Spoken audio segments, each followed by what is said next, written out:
Welcome to our channel knowledge of pharmacy. Drug store and business management का एक topic drug house management, जो कि हर pharmacist के लिए मोस्ट इम्पॉर्टेंट है। और drug store and business management के बुक्स या चैप्टर्स जो कि एग्ज़ाम में इसके क्वेश्चन आ सकते हैं, बहुत इम्पॉर्टेंट है। ठीक, तो सबसे पहले हम किसी भी होलसेल या रिटेल ड्रग को ओपन करने के लिए सबसे पहले क्या करते हैं कि किस जगह पे ओपन करें। साइट, हम सिलेक्शन ऑफ साइट। तो factor should be concert selecting A site for new drug stored. हमारे मन में एक सुविचार आता है, कंसर्ट विचार करते हैं किस जगह पे हम ओपन करें कि हमारा होलसेल या रिटेल ड्रग स्टोर जो है अच्छे से रन कर जाए। ठीक, तो इसमें सबसे पहले आता है ए, रूरल एरिया। ठीक, रूरल एरिया, ग्रामीण क्षेत्र। तो ग्राम में यानी ग्राम में गांव में कौन लोग रहते हैं? या तो किसान रहते हैं या मजदूर रहते हैं। तो अब एक किसान का उदाहरण हम लेते हैं। एक किसान कुदाल या फावड़े से या अपने ट्रैक्टर से दिन भर सुबह से शाम तक अगर अपने खेतों में काम करता है तो शाम को उसको पैसे नहीं मिलते हैं, क्योंकि उसकी फसल 3 मंथ या 6 मंथ में उसका कल्टीवेशन होता है, फिर वो बेचेगा तो उसे पैसे मिलेंगे। ठीक, तो और ग्राम, तो इसका डिफिनेशन देखते हैं। Village the population is less and awareness, ये awareness is society about health is less. ये ग्राम का जो है, ये जो है जनसंख्या है, ग्रामीण जनसंख्या जो है, ये अवेयरनेस नहीं होती, जागरूक नहीं होती है अबाउट हेल्थ के प्रति, अपने हेल्थ के प्रति जागरूक नहीं होती है। It result less number of physician, यहाँ पे डॉक्टरों की भी संख्या कम होती है। The people village have a buying capacity because of less finance. इनके पास जो है खरीदने की, बाइंग की कैपेसिटी बहुत कम होती है, क्योंकि इनके पास पैसे नहीं होते हैं। और ये जो है फाइनेंशियल यानी कि आर्थिक प्रॉब्लम होती है।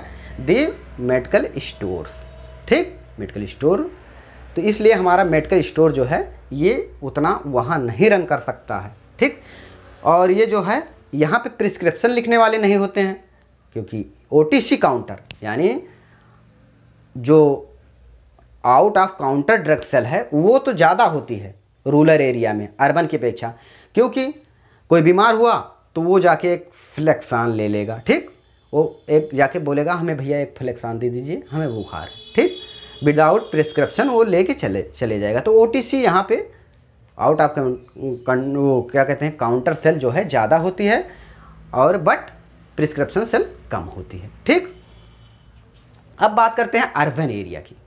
अर्बन एरिया की बात करते हैं।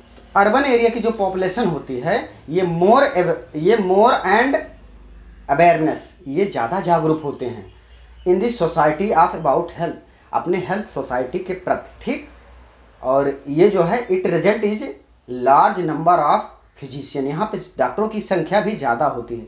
The people in urban area है मोर बाइंग कैपेसिटी, अर्बन एरिया में ज़्यादा खरीदने की कैपेसिटी होती है। Because more availability of the finance, इनकी आर्थिक स्थिति भी मजबूत होती है, क्योंकि गवर्नमेंट वहाँ रहने वाले या तो गवर्नमेंट एम्प्लॉय होंगे या फिर प्राइवेट एम्प्लॉय होंगे, बट उनको पैसे जो है या डेली, और गवर्नमेंट अप्लाई वालों और गवर्नमेंट एम्प्लॉय जो हैं वो जो है उनको महीने की 5 तारीख को उनकी सैलरी उनके अकाउंट पे आ जाती है। तो वो जो है डॉक्टर से ज़्यादा कंसल्ट करेंगे, वहाँ प्रिस्क्रिप्शन भी ज़्यादा लिखा जाएगा।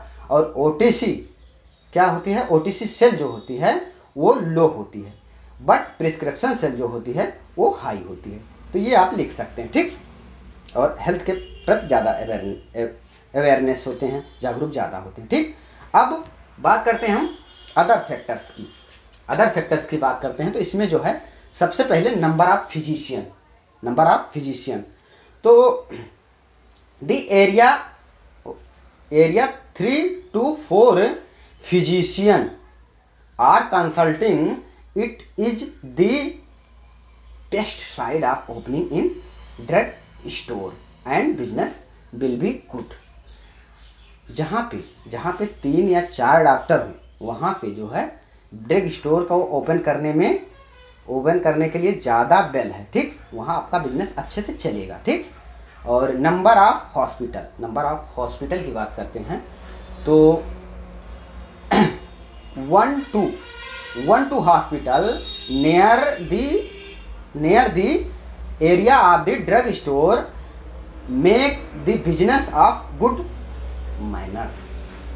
जहाँ पे 1 या 2 हॉस्पिटल होंगे वहाँ पर अगर आप अपना ड्रग स्टोर ओपन करते हैं तो जो है आपका बढ़िया से रन कर जाएगा, ठीक, क्योंकि वहाँ पे डॉक्टर प्रिस्क्रिप्शन लिखेंगे और प्रिस्क्रिप्शन से आप मेडिसिन का सेल ज़्यादा होगा तो इसलिए जल्दी से रन कर जाएगा, ठीक। अब presence of other drug store, इसकी डिफिनेशन आप ऐसे लिख सकते हैं, कंपटीशन, क्योंकि ज़्यादा ड्रग स्टोर रहेगा तो ज़्यादा कंपटीशन होगा। Ideally there should be any competition but a potential of the area of high then 2-3 drug store. अगर 2 या 3 से ज़्यादा मेडिकल स्टोर हैं तो जो है कंपटीशन सबसे ज़्यादा हो जाता है, ठीक। There some area can be superior, अगर वहाँ मेडिकल स्टोर नहीं है तो सबसे ज़्यादा सुपीरियर एरिया है, ठीक। अब बात करते हैं हम ट्रैफिक की बात करते हैं तो ट्रैफिक कैसे होना चाहिए। Heavy traffic of vehicle is not good site of business.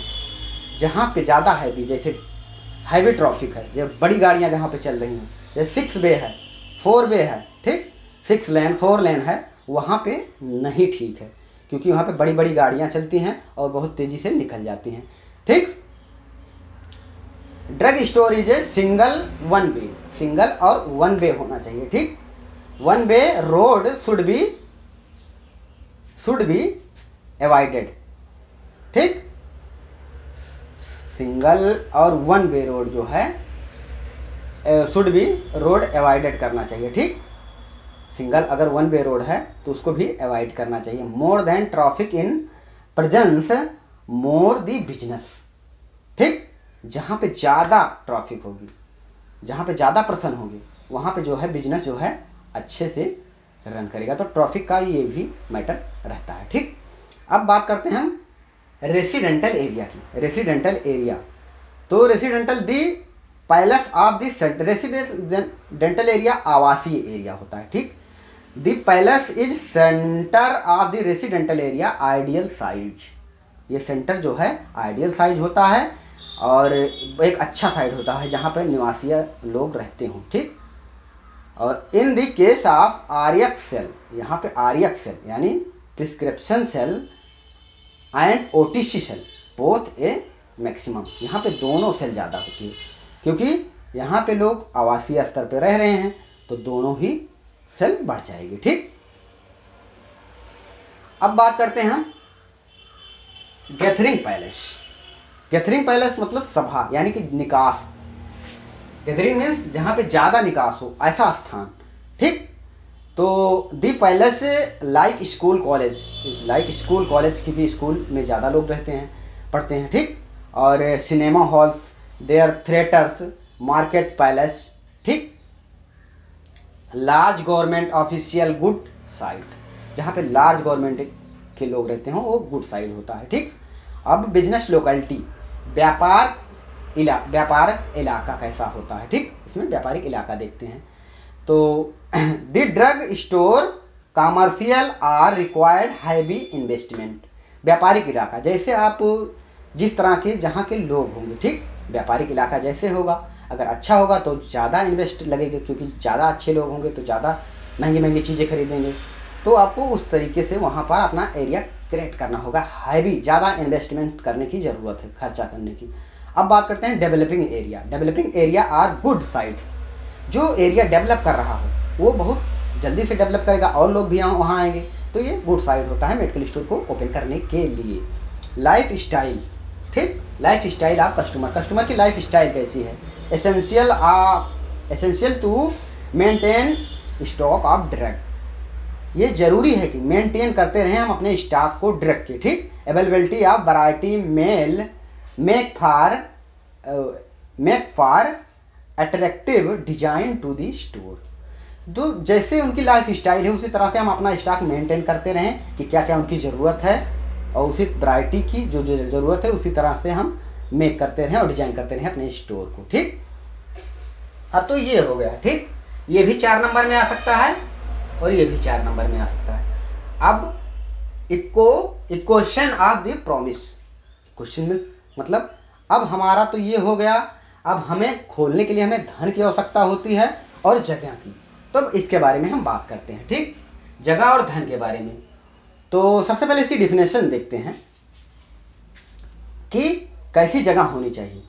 तो once the side of selected the business has of acquire it to there two mode of equation.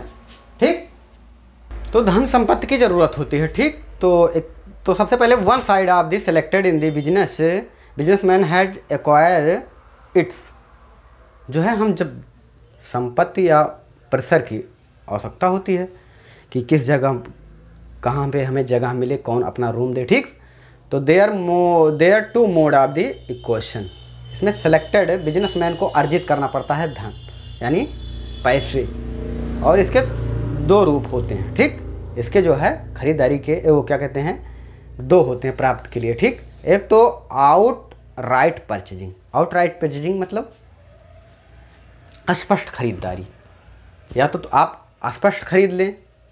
ठीक, या तो किसी जगह पे स्पष्ट खरीद के तुरंत बनवा लें। ठीक, या फिर रिटेल बिजनेस। तो स्पष्ट खरीदारी में it is a beneficial is a long time run. अगर आप स्पष्ट खरीदारी यानी खुद का खरीदते हैं मकान, ठीक, तो काफ़ी टाइम लग जाएगी। ठीक, उसको ख़रीदेंगे फिर वो मकान बनवाएंगे। Beneficial is long time of run, आपको देर रख सकती है। It required hang amount of money, 20 साल, इसमें ज़्यादा ज़रूरत होगी आपको बहुत, क्योंकि आप निजी मकान खरीद रहे हैं, निजी ज़मीन खरीद रहे हैं, तो ज़्यादा विशाल मनी की आवश्यकता होगी, यानी ज़्यादा पैसे की आवश्यकता होगी। और ऑनर है develop and provide our facility, इसमें ऑनर को ही जो दुकान खोल रहा है माल, इसमें सारी जो है फैसिलिटी को रिक्वायर करना पड़ेगा। अब बात होती है रेंटल की, क्योंकि जो है स्पष्ट खरीदारी सीधे खरीद के आप ओपन कर सकते हैं। अब रेंटल बेसिस पे क्या होता है, ऑनर, इसमें the owner accept any person, owner जो है एक्सेप्ट करता है any person user to pay some cash landlord with the rent. ठीक, इसमें जो है क्या होता है, पर्सन जो है ऑनर मालिक जो है एक्सेप्ट करता है पर्सन यूजर को, यूजर जो है ये जो है पे करता है कुछ, लैंडलॉर्ड यानी भूमि का जो मालिक है, ज़मीन या कमरे का जो मालिक है, किराए का मकान मालिक को जो है पगड़ी देता है कुछ, लैंडलॉर्ड ठीक मालिक को कुछ पगड़ी देता है। ठीक, कुछ कैश देता है, मनी देता है। ठीक, the owner is a should be bond provide, उसमें एक बॉन्ड होता है। ठीक, ये मालिक का एक बॉन्ड होता है, provide some facility of the user, वो फैसिलिटी वो सुविधा जो है जैसे लाइट कनेक्शन हुआ, ये सारी सुविधा जो है यूजर को प्रोवाइड कराए, ये बॉन्ड होता है। There is a agreement in lease between owner and user, दोनों के बीच में जो है लेखा सरकारी दस्तावेज पे लेखा जोखा होता है स्टाम्प पेपर पे, यूजर और लैंडलॉर्ड यानी भूमि के कमरे के मालिक के दोनों के बीच में। ठीक, दी लीज, जो लीज पे ली हुई ज़मीन है, लीज मतलब किराए पे ली हुई ज़मीन है, उसका एग्रीमेंट कुछ फॉलोइंग पॉइंट है। ठीक, एग्रीमेंट के कुछ पॉइंट है फॉलोइंग, उसको हम देखते हैं। तो इसमें सबसे पहले होता है name and address of owner and landlord. Owner and landlord दोनों का जो है नेम और एड्रेस होना चाहिए। ठीक, और name of address of user and tent, यानी कि मालिक और यूजर का एड्रेस होना चाहिए, और टेंट यानी किराएदार का भी एड्रेस होना चाहिए। इसमें एक जगह लैंड लॉर्ड आया है, लैंड मतलब भूमि और लॉर्ड मतलब गॉड यानी कि मालिक, तो भूमि का मालिक, टेंट मतलब आपने मैरिज में देखा होगा टेंट लगता है। ठीक, टेंट लगवाते हैं सब लोग, तो उसका मतलब होता है किराएदार। टेंट का मतलब होता है TENT, टेंट का मतलब होता है किराएदार। ठीक, name of address in palace of the rents, जो जिस जगह पे वो पैलेस है जहाँ पे हम किराए का मकान ले रहे हैं उसका भी एड्रेस होना चाहिए। ठीक। Nature, okay, nature of the business, business का नेचर कैसा हो वो भी लिखा पढ़ी में रहेगा, क्योंकि अब हम ले रहे हैं तो ड्रग स्टोर ओपन करने के लिए और वहाँ शराब की दुकान खोल दें तो ये नहीं हो सकता है। उसका भी किस पर्पज़ से ले रहे हैं वो लेखा जोखा में लिखा जाएगा। ठीक। और अमाउंट ऑफ रेंट, रेंट की अमाउंट क्या है, कितना हमें पे करना है, मतलब कितना अमाउंट हमें देना है, अमाउंट ऑफ रेंट कि कितना भाड़ा देना है। ठीक। 2000 4000 ये उस पर लिखा होगा। Mode of payment in rent, किस मोड से आप पेमेंट करेंगे, चेक देंगे या फिर ईयरली देंगे, 6 मंथ में देंगे, पर मंथ देंगे, ये सब जो है मोड में लिखा होगा, या फिर कैश देंगे, ये सब सारी बातें। ठीक। ये प्रणाली होती है। ड्यूरेशन ऑफ एग्रीमेंट, एग्रीमेंट का कितने दिन का एग्रीमेंट हो रहा है, जैसे 5 वर्ष का हो रहा है, 2 वर्ष का हो रहा है, इसका ड्यूरेशन होगा। ठीक। रिस्पॉन्सिबिलिटी ऑफ लैंडलॉर्ड, लैंडलॉर्ड की जितनी भी रिस्पॉन्सिबिलिटियाँ है, इलेक्ट्रिसिटी की हुई, रिपेयर की हुआ, जैसे रिपेयर कराना है, क्या हुआ, ये सब सारी बातें। हाँ। रिस्पॉन्सिबिलिटी ऑफ यूजर, यूजर की क्या रिस्पॉन्सिबिलिटी है। ठीक। उसके मकान को उसी तरह से रखें और किसी तरह से मिसयूज ना करें, ये सब सारी बातें। और सिग्नेचर ऑफ लैंडलॉर्ड और टेंट, किराएदार का और भूमि के मालिक का जो है सिग्नेचर होना चाहिए। ठीक। If any fault in performing में responsibility agreement can be cancelled, अगर जो परफॉर्मेंस है यूजर का, अगर कोई भी दोनों में कोई भी अगर फॉल्ट आता है, ठीक, रिस्पॉन्सिबिलिटी उसकी जो है वो उसमें अगर कोई फॉल्ट आता है तो कैंसिल कर दिया जाएगा एग्रीमेंट। मिसयूज ऑफ परमिश, यानी उस पर्सन का अगर मिसयूज किया जा रहा है बाई एनी पार्टी, किसी भी पार्टी के द्वारा, या लैंडलॉर्ड हुआ या टेंट के द्वारा, ठीक, तो cancel of the agreement, agreement cancel कर दिया जाएगा। अब कभी कभी 4 नंबर में layout of design, layout of design आता है, तो इसको हम देखते हैं। ठीक, जल्दी जल्दी से, क्योंकि जो है ये जो है वीडियो बहुत लंबी जा रही है। तो लेआउट ऑफ डिजाइन की सबसे पहले डिफिनेशन देखते हैं। ठीक, layout design is the plan explaining proper maximum utilization of space inside the 4 wall in business. Layout को हम यानी कि नक्शा प्रारूप को बनाते वक्त हमें मिनिमम स्पेस, यानी हर जगह का स्पेस जो हम यूटिलाइज कर रहे हैं, रोज़ जो यूटिलाइजेशन करेंगे उसका स्पेस देख लेना चाहिए। ठीक, तो अब इसमें देखते हैं requirement point of concern during for layout of design. क्या रिक्वायरमेंट है, तो ठीक, should be single entrance for the customer. अब जैसे कस्टमर यहाँ से एंटर कर रहा है, ठीक, तो ये सिंगल वे है कस्टमर के लिए। ठीक, सिंगल वे होना चाहिए। ठीक, और this shop area should be separate for private room. Shop area shop area जो है इसे सेपरेट में, एक सेपरेट एरिया में जो है प्राइवेट रूम होना चाहिए। ठीक, सेपरेट एरिया में प्राइवेट रूम होना चाहिए, जैसे कि ये रेस्टिंग रूम है। ठीक, और they license should be display prominently, यानी लाइसेंस आपका जो है मुख्य रूप से दिखना चाहिए। अब लाइसेंस के लिए देखिए आप, एक वो आपको दिखना चाहिए वॉल पे, लाइसेंस की दिखता, जहाँ लगाएं आप कि दिखता रहे। ठीक, name of the shop should be easily readable. आपकी शॉप जो आप बोर्ड बाहर लगाए हैं वो एक पूरी तरह से क्लियर दिखनी चाहिए। ऑब्जेक्ट ऑफ लेआउट, ऑब्जेक्ट क्या है लेआउट के, to attract customer and to increase sale. अगर हम कस्टमर को अट्रैक्ट करेंगे, ठीक, कस्टमर को अगर हम अट्रैक्ट करेंगे, अपनी तरफ खींचेंगे तो हमारी सेल जो है बढ़ जाएगी। ठीक, तो ऐसा लेआउट बनाना चाहिए कि कस्टमर जो है ये जो है अट्रैक्ट हो। ठीक, और to build profession of image, हमें अपने प्रोफेशन में, ठीक, अपने प्रोफेशन की इमेज जो है अच्छी बिल्ड करनी चाहिए। ठीक, पेशावर छवि होनी चाहिए कि लगे कि हम मेडिकल स्टोर वाले हैं। मिनिमम यूटिलाइजेशन ऑफ स्पेस, ठीक, ज़्यादा से ज़्यादा उपयोग के लिए हमें स्पेस रखना चाहिए। ठीक, अपने उपयोग के लिए, ठीक, स्पेस रखना चाहिए। इसी तरह से लेआउट होना चाहिए।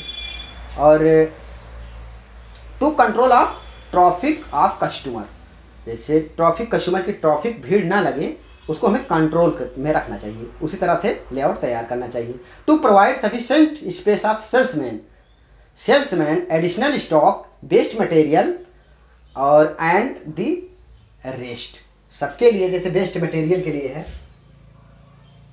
ये सबके लिए यहाँ पे हमें उसी तरह से डिजाइन करना चाहिए। ठीक, जैसे आप देख रहे हैं यहाँ पे स्पेस है। ठीक, और गुड वो जो क्या कहते हैं, minimise number of person working behind in counter, सभी लोग ये काउंटर आप देख रहे हैं इसके पीछे जो है कार्य करें। ठीक, इसके पीछे कार्य करें। ठीक, और अवॉइड टू थीव्स, चोरों से हमें चोरी से बचना चाहिए और अवॉइड करना चाहिए। ठीक, 65 ऑफ कस्टमर जो है हमारे से मतलब संतुष्ट हो जाए। ठीक, अब आप देख रहे हैं यहाँ रेस्टिंग रूम है और ये एक्स्ट्रा स्टॉक के लिए जो बता रहे हैं सब चीज़ें, यहाँ रेफ्रिजरेटर है और ये शिप्स जालियाँ हैं, ये विजिटर जो कोई आता है उसके लिए जो है यहाँ चेयर है और ऑनर चेयर, ये मालिक की चेयर है और ये टेलीफोन है और ये कंप्यूटर्स है और ये जो है कस्टमर वेटिंग रूम है। ये इतनी एरिया कस्टमर वेटिंग रूम है। ये विंडो डिस्प्ले है जिसपे आता रहेगा ये भी विंडो डिस्प्ले है जहाँ पे, और ये कस्टमर वेटिंग एरिया है, यहाँ से कस्टमर इंटर करता है। ठीक, ये तो रिटेल का हो गया। अब लेआउट ऑफ दी होलसेल की बात करते हैं। तो होलसेल में आप देख रहे हैं यहाँ रेफ्रिजरेटर और ये जो है कंप्यूटर सेक्शन है और ये ऑफिस स्टाफ के लिए चेयर लगी हुई है और ये ऑनर का प्राइवेट चेम्बर है और ऑनर की चेयर है और विजिटर यहाँ पे आएगा और ये ऑनर से बात करेगा विजिटर से। ठीक, और यहाँ से कस्टमर एंट्री करेगा। ठीक, और ये जो है एंट्री ऑफ दी स्टॉकिस, ये सब रैक लगे हैं, यहाँ से एंट्री करेगा और ये इस रैक में दवा डाली जाएगी।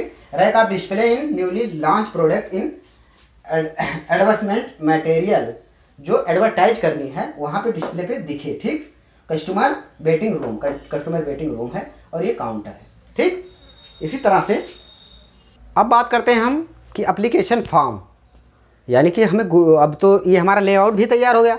अब हमें एप्लीकेशन फॉर्म जो है, हमारा एप्लीकेशन फॉर्म जो है वो फिलअप करने के लिए, यानी कि हमें लाइसेंस लेने के लिए क्या क्या किन चीज़ों की आवश्यकता होती है। Application duplicate form number 19B जो कि रिटेल बिजनेस के लिए है और 19 जो कि होलसेल बिजनेस के लिए है और 1 copy biological product another copy of the non biological product के लिए, ये दोनों में लागू है। ठीक, ये होलसेल और रिटेल दोनों में भी ऐसे लिख सकते हैं। और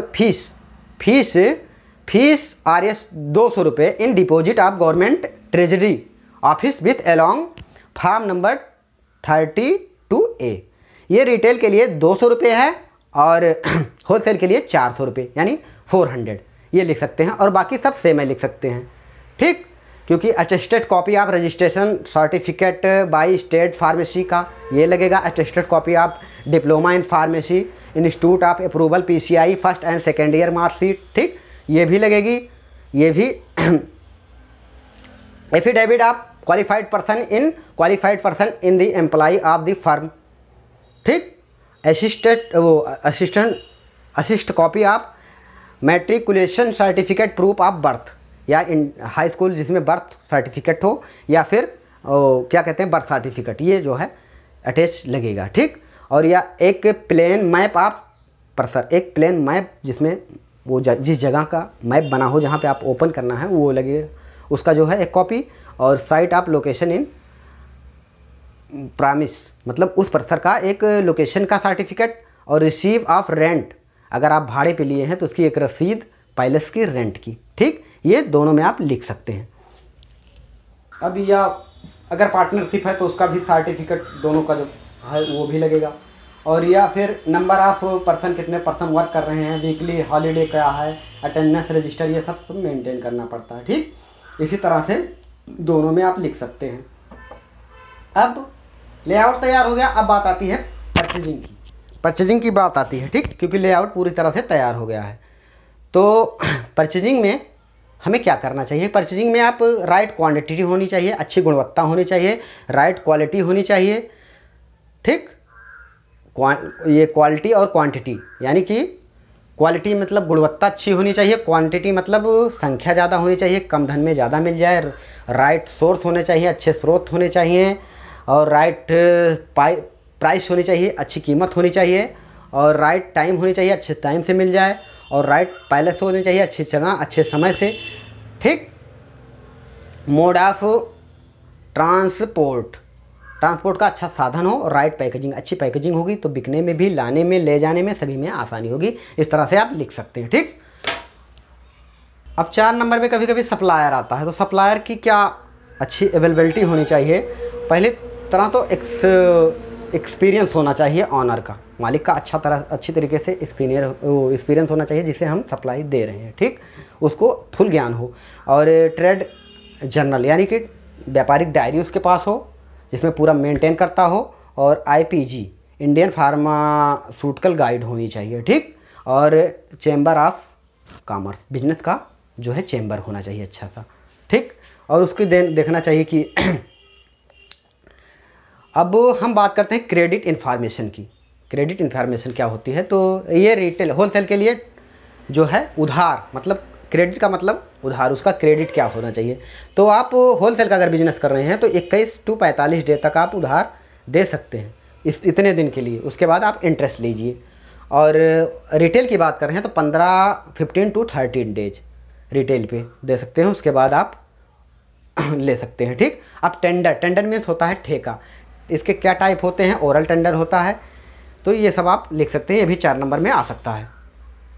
अब कभी कभी आ जाता है प्राइसिंग मटेरियल, तो क्या कहते हैं इसमें जो है FIFO, first in first method, और बी में LIFO, last in first out method, ठीक। अब सी इसमें average of method, average of cost, total value upon number of items. अब कैलकुलेट फार्मूला की बात करते हैं क्योंकि टाइम बहुत कम है। तो रिटेल प्राइस में MC plus CC plus PM plus PC multiply roots 1 plus MAPE upon 100 bracket close plus ED। तो RP मतलब retail price, MC material cost price, CC conversion cost price, PM cost of packaging material, PC packaging cost, MAPE minimum allowable of post manufacturing expense, ED excise duty. और इसमें जो है कभी कभी ये आता है कि जैसे अल्फ़ाबेटिकली किस तरह से हम ड्रग, उसके बाद की बात आती है कि परचेजिंग के बाद और ये मटेरियल, ये सब कॉस्ट लगाने के बाद कैसे हम रखें। तो अल्फ़ाबेटिकली रख सकते हैं या मटेरियल के नेम से रख सकते हैं। ओके, थैंक्स, फिर मिलते हैं नेक्स्ट वीडियो में।